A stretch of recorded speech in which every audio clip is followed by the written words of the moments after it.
பாரதம் என் உதிரம் தானடி. இந்த ஆபரேஷன் சிந்தூர் இந்திய தேசம் பாகிஸ்தான் மேல நடத்தின இந்த தாக்குதல் அப்படிங்கிறது சாதாரணமான விஷயம் கிடையாது. இஸ்ரேல், அமெரிக்கா, ரஷ்யா போன்ற நாடுகள் கூட இவ்வளவு துல்லியமாக ஒரு சர்ஜிக்கல் ஸ்ட்ரைக் நடத்துறது கிடையாது. சார் யோசிச்சு பாருங்க, 9 இடங்கள் டார்கெட் வைக்குது இந்திய ராணுவம். அந்த 9 இடங்களும் இம்மி பிசறாம நம்ம எதை அடிக்கணுமோ, எந்த ஏரியாவை, எந்த பகுதியை, எந்த கட்டிடத்தை அடிக்கணுமோ கரெக்டா துல்லியமா அந்த கட்டிடத்தை மட்டும் தாக்கி இருக்கிறது இந்திய ராணுவம். கரெக்டா அங்க இருக்கிற தீவிரவாதிகளுடைய கூடாரங்கள் வெடித்து சிதற வைக்கப்பட்டிருக்கிறது. தீவிரவாதிகள் வெடித்து சிதற இருக்கிறார்கள். 9 இடங்கள் 100% சக்சஸ் ரேட். நீங்க உலகத்தில் இதற்கு முன்பாக பல்வேறு நாடுகளால் நடத்தப்பட்ட துல்லிய தாக்குதல்கள்லாம் நீங்கள் எடுத்து பாருங்கள், இந்த அளவுக்கு சக்ஸஸ் ரேட் இருக்கா அப்படின்னு சொல்லி பாருங்கள். இது இந்திய இராணுவத்தின் மிகப்பெரிய வெற்றி. இப்போ உலக நாடுகள் மத்தியில் இந்திய தேசத்தின் மீதான மதிப்பு, இன்னும் சொல்ல போனால் பயம் கூட உயர்ந்திருக்கிறது. இப்போ சைனா மாதிரியான நாடுகள் கூட நம்மகிட்ட ஏற்கனவே பயந்து தான் இருக்காங்க. டோக்லாம் இஷ்யூக்கு அப்புறம் இன்னும் கூட ரொம்ப பயப்படுவாங்க. அப்பேற்பட்ட ஒரு விஷயம். இன்னொரு விஷயம் என்னென்னா, ஒரு சிவிலியன், பொதுமக்கள் யாரும் மரணம் அடையலை. ஸ்பெசிஃபிக்கான தாக்குதலில் தீவிரவாதிகள் மட்டும்தான் மரணம் அடைந்திருக்கிறார்கள். அதே போல் இது சர்ஃபேஸ் டு சர்ஃபேஸ் மிசைல் கிடையாது. தரையிலிருந்து கிளம்பி அப்படியே போய் அங்கே இருக்கிற இடங்களை தாக்கிவிட்டு வரல. இது ரஃபேலில் போய், அதாவது போர் விமானங்கள் மூலமாக பாகிஸ்தான் எல்லைக்குள்ளே போய், போன தடவை நம்ம நடத்தின சர்ஜிக்கல் ஸ்ட்ரைக் கூட பாகிஸ்தான் ஆக்குபைடு காஷ்மீர். இந்த தடவை பாகிஸ்தானுடைய பகுதிகளிலே போய் நம்ம குண்டு போட்டிருக்கோம். அதாவது 250 கிலோமீட்டர் நம்ம உள்ளே போயிட்டு வந்திருக்கோம். நாங்கள் மெட்ராஸ்லேருந்து கிளம்பி உளுந்தூர்பேட்டைக்கு காரில் போயிட்டு வர மாதிரி நம்ம ஆளுங்க போர் விமானத்தை எடுத்துகிட்டு ரொம்ப சர்வசாதாரணமாக உள்ளே போய், நல்லா யோசிச்சு பாருங்கள், 1:30 மணிக்கு உள்ளே போகிறாங்கன்னு வைங்க. உள்ளே போயிட்டு அதாவது பாகிஸ்தானோட ரேடாரை ஏமாற்றிட்டு நம்ம ரஃபேல் விமானம் உள்ளே போயிடுது. உள்ளே போயிட்டு இந்த ஸ்கால்பை உள்ளே போடுது. போட்டதுக்கப்புறம் கண்டிப்பாக அவங்களுக்கு தெரிஞ்சிருக்கும், வெடிக்குது.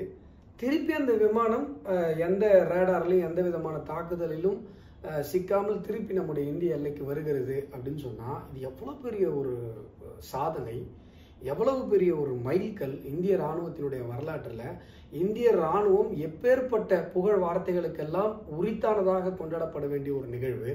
இந்திய பெரும் தேசத்தினுடைய மதிப்பு உலக எல்லையில் எவ்வளவு, உலக நாடுகள் மத்தியில் எவ்வளவு நம்முடைய செல்வாக்கு உயர்ந்திருக்கும். அதாவது ஒரு தீவிரவாத தாக்குதல், ஒரு கோழைத்தனமான மட்டமான ஒரு தேசம், ஒரு கோழைத்தனமான மட்டமான ஒரு தீவிரவாத தாக்குதலை, அதுவும் சுற்றுலா பயணிகள் மேலே. நீங்கள் டெரரிஸ்டுங்களோட அட்டாக்லாம் எடுத்து பாருங்கள்.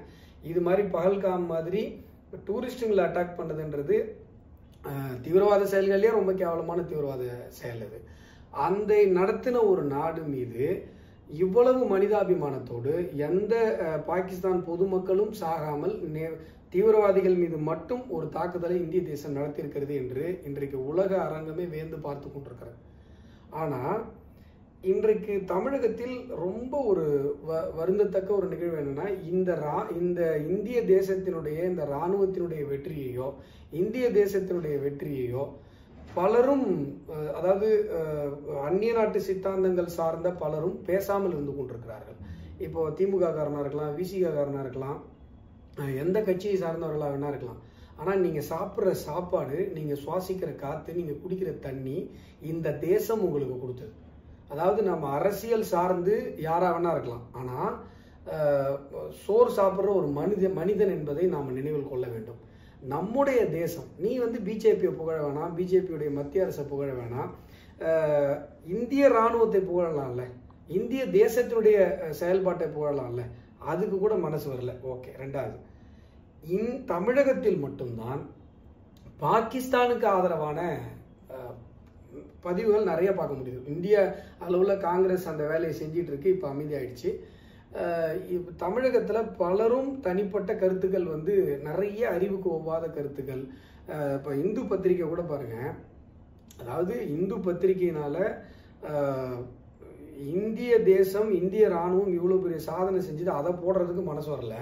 ஆனால் ஒரு ஃபேக் நியூஸு, பாகிஸ்தான் இராணுவம் நம்முடைய இந்திய போர் விமானங்கள் 5 போர் விமானங்களை சுட்டு வீழ்த்தியதுன்னு ஒரு பொய் செய்தியை போட்டுட்டு அதை இன்னைக்கு மன்னிப்பு கேட்டு மறுப்பு தெரிவிச்சிருக்கு. இல்லைங்க, தப்பா போட்டோம் அப்படின்னு சொல்லுது. ஆனால் நேற்றைக்கு பாகிஸ்தானுடைய இராணுவ அமைச்சர் ஒரு ஆங்கில ஊடகத்துக்கு பேட்டி கொடுக்கும்போது அந்த ஆங்கில ஊடகம் கேட்கிறது, இந்த மாதிரி 5 விமானங்களை நீங்கள் சுட்டு வீழ்த்தியதாக தகவல் சொன்னீங்களே, அதுக்கு ஆதாரம் கொடுங்க அப்படின்னு சொல்லி கேட்கும்போது அந்த பாகிஸ்தான் இராணுவ அமைச்சர் என்ன சொல்றாருன்னா, அது வந்து சோசியல் மீடியாவில் வந்தது, அதுவும் பாகிஸ்தான் சோசியல் மீடியாவில் நாங்கள் போடல, இந்தியன் சோசியல் மீடியாவில் வந்தது அப்படின்னு சொல்றாரு. இது நமக்கெல்லாம் அவமானமா இல்லையா? கொஞ்சம் வச்சு பாருங்களேன். இது யார் சொல்றாரு? ஹிந்து தான் சொல்றாரு. அதாவது பாகிஸ்தான் இராணுவ அமைச்சரே இல்லைங்க அப்படி ஒரு விஷயம் நடக்கலன்னு சொல்ற ஒரு விஷயத்த யார் சொல்லிங்க நீங்க போட்டீங்க? கொஞ்சம் கூட வெக்கமாவே இல்லையா? இந்திய தேசத்தோட சோறு தானே திங்கிறீங்க. அதை போல அதை பின்பற்றி நிறைய பேருங்க. அதே போல மிக முக்கியமான வருத்தத்துக்குரிய ஒரு விஷயம், இந்திய தேசம் முழுவதும் இருக்கிற இஸ்லாமிய சகோதரர்கள் இந்திய தேசத்திற்கு ஆதரவாக நிற்கிற போது ஓவைசி கூட வந்து இந்த பாகிஸ்தான் மீதான தாக்குதலை ஆதரித்திருக்கிறார்.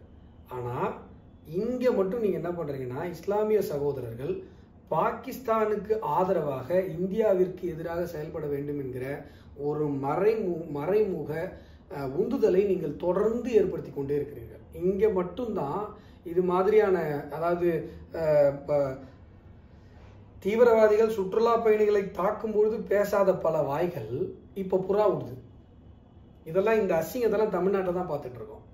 இது வந்து நீங்க மறைமுகமா தூண்டுறீங்க. இஸ்லாமிய சகோதரர்கள் பாகிஸ்தானுக்கு ஆதரவாகத்தான் செயல்பட வேண்டும் என்கிற ஒரு மறைமுக தூண்டுதலை இங்க இருக்கிற அந்நிய நாட்டு சித்தாந்த கட்சிகள் ஏற்படுத்துவது வெளிப்படையாகவே தெரிகிறது. நீங்க எல்லாருமே வந்து வெளிப்படையாகவே பாகிஸ்தான் என்கிற கேவலமான, மட்டமான, மோசமான ஒரு தேசத்திற்கு ஆதரவாக பேசிக்கொண்டிருக்கிறீர்கள்.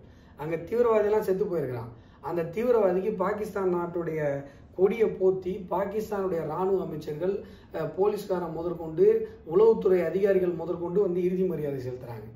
தீவிரவாதத்தை நாங்கள் உருவாக்கி கொண்டிருக்கிறோம் என்று சொல்லுகிற ஒரு தேசத்திற்கு இந்திய தேசத்தில் இருந்து கொண்டு நீங்க மறைமுகமாகவோ நேரடியாகவோ ஒரு சப்போர்ட் மெக்கானிசத்தை ஏற்படுத்துறீங்க அப்படின்னு சொன்னா வரலாறு, தமிழ் சமூகம் உங்களை எல்லாம் மன்னிக்கவே மன்னிக்காது. திருமாவளவன் சொல்றாரு, எவ்வளவு அப்ஜெக்ஷனலான ஒரு வார்த்தை பாருங்க. பஹல்காம்ல நடந்த தீவிரவாத தாக்குதல் பத்தி ஓவைசி சொல்றாரு. ஓவைசி வந்து மதம் இந்துவா என்று கேட்கப்பட்டு, மதம் என்று என்ன என்று கேட்கப்பட்டு கொல்லப்பட்டது உண்மைதான் என்று ஓவைசி சொல்றாருன்னு சொல்லும்பொழுது திருமாவளவன் ஒரு பதில் சொல்றாரு. ஓவைசியோட சொந்த கருத்துன்னு சொல்லிடுறாரு, அதை விடுங்க. அடுத்து ஒன்று சொல்றாரு, இது இந்திய ஒன்றியத்தின், திருமாவளவன் சொல்ற வார்த்தை, இந்திய ஒன்றியத்தின் மீது கவன ஈர்ப்புக்காக நடத்தப்பட்ட ஒரு விஷயம் சொல்றாரு. அதாவது கவன ஈர்ப்பு ஆர்ப்பாட்டம் கேள்விப்பட்டிருக்கோம், கவன ஈர்ப்பு போராட்டம் கேள்விப்பட்டிருக்கோம். சுற்றுலா பயணிகள் மீது தீவிரவாதிங்க கோழைத்தனமா துப்பாக்கியால சுட்டு 26 பேரை கொலை செஞ்சதை ஒரு அரசியல்வாதி கவன ஈர்ப்புக்காக நடத்தப்பட்டதுன்னு சொல்றாருன்னா எவ்வளவு தீவிரவாத எண்ணம் அவருக்கு இருக்கணும் யோசிப்பாரு. இது மாதிரி, அதாவது இப்ப நான் எதுக்காக இதை பேசுறேன் அப்படின்னு சொன்னா, உலக அரங்கில் முன்னெப்போதும் இல்லாத அளவிற்கு இந்திய தேசத்தின் மீதான நல்லெண்ணம், இந்திய தேசத்தின் மீதான ஒரு மதிப்பு பெரிய அளவில் உருவாகிட்டு இருக்கு. ஒரு போர், ஒரு பாகிஸ்தானுக்கும் இந்தியாவிற்கும், இந்தியா பாகிஸ்தானை தாக்குகிறது என்று சொல்லும் பொழுது வரலாற்றில் முதல் முறையாக அமெரிக்காவும் சப்போர்ட் பண்ணுது, ரஷ்யாவும் சப்போர்ட் பண்ணுது இந்திய தேசத்தை. அமெரிக்காவும் ரஷ்யாவும் எதிர் துருவங்கள் கருத்தியல் ரீதியாகன்றது உங்களுக்கு தெரியும். இது வரலாற்றில் முதல் தடவை. நேரு வந்து நான் பஞ்சசீல கொள்கை வச்சிருக்கேன், நான் பெரிய அப்படியே ஃபாரின் பாலிசிலாம் சொன்னப்போ அவருக்கு எந்த நாட்டுடைய சப்போர்ட்டும் இல்லை.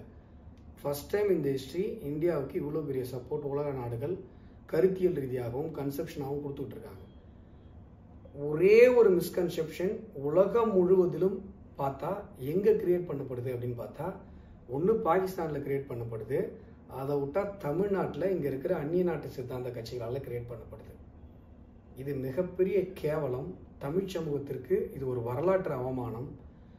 இந்திய சுதந்திர போராட்டத்தில், சுதந்திர போராட்டத்திற்கேயே வஉசி, நீலகண்ட பிரம்மச்சாரி, வாஞ்சிநாதன் சொல்லி இன்னும் சொல்ல போனால் அதற்கு முன்பாக ஜம்புத்தீவு பிரகடனம், முதல் சுதந்திர பிரகடனமே ஜம்புத்தீவு பிரகடனம் தான் வரலாற்றில். அப்பேற்பட்ட தமிழ் சமூகத்தில் இது மாதிரியான கருத்துக்கள் எல்லாம் இன்றைக்கு விதைக்கப்படுவது ஏற்றுக்கொள்ளவே முடியாது. தமிழ் சமூகம் இவர்களை கேள்வி கேட்க வேண்டும். இந்திய தேசத்திற்கு எதிராக பேசுபவர்களை தமிழ் சமூகம் தனிமைப்படுத்த வேண்டும். மேலும் இது போன்ற வீடியோக்களை காண தேசியவாத நியூஸ் யூடியூப் சேனலை சப்ஸ்கிரைப் செய்யுங்கள்.